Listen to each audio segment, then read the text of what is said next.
High বন্ধুরা, welcome back to my channel. আমি একটা সন্ধ্যেবেলার রান্নার রেসিপি নিয়ে চলে এসেছি।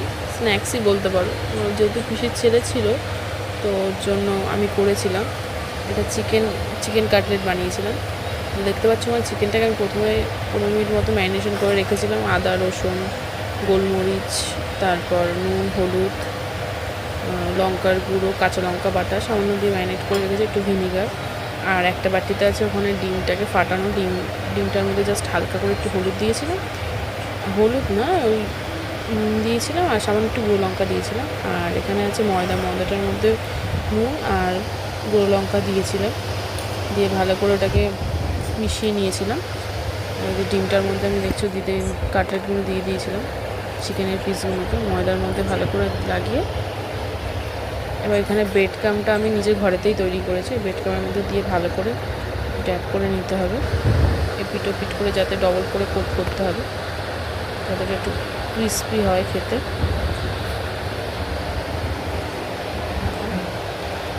আসলে কী বলতো, আমার ঘরেতে চিকেন ছিল, তো সেই চিকেনটা দিয়ে আমি করেছিলাম। চিকেনের সলিড পিস ছিল, তো সেগুলো দিয়ে আমি করেছিলাম।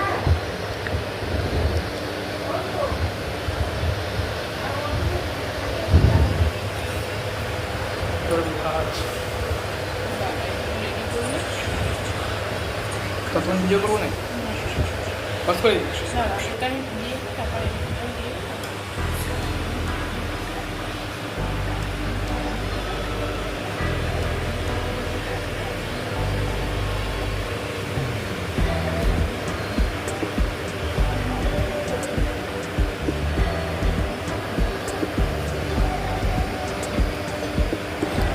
কুটতে করা চিকেনগুলোকে আমি ব্রেড ক্রামের মধ্যে দিয়ে এবার দেখতে পাচ্ছ একটা থালার মধ্যে সাজিয়ে নিয়েছিলাম।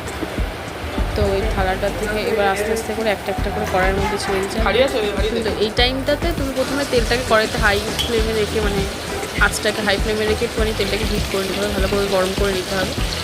আর তারপর তোমাকে গ্যাসটাকে একদম আস্তে করে তোমাকে চিকেনের পিসগুলো ছেড়ে দিতে হবে। তো এটাকে অনেকক্ষণ টাইম নিয়ে একটু এপিট ওপিট করে লাল লাল করে কড়া করে ভাজতে হবে। গ্যাসটাকে একদমই জোরে দেওয়া যাবে না, জোরে দিলে তাহলে কিন্তু ভিতর দিয়ে পুরো কাঁচা থাকবে।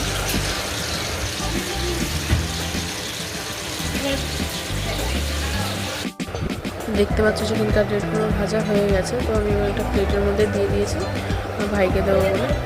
খুব ক্রিস্পি হয়েছিল আর খুব টেস্টি হয়েছিল। তোমরা ঘরেতে অবশ্যই এটাকে খেও সবাই।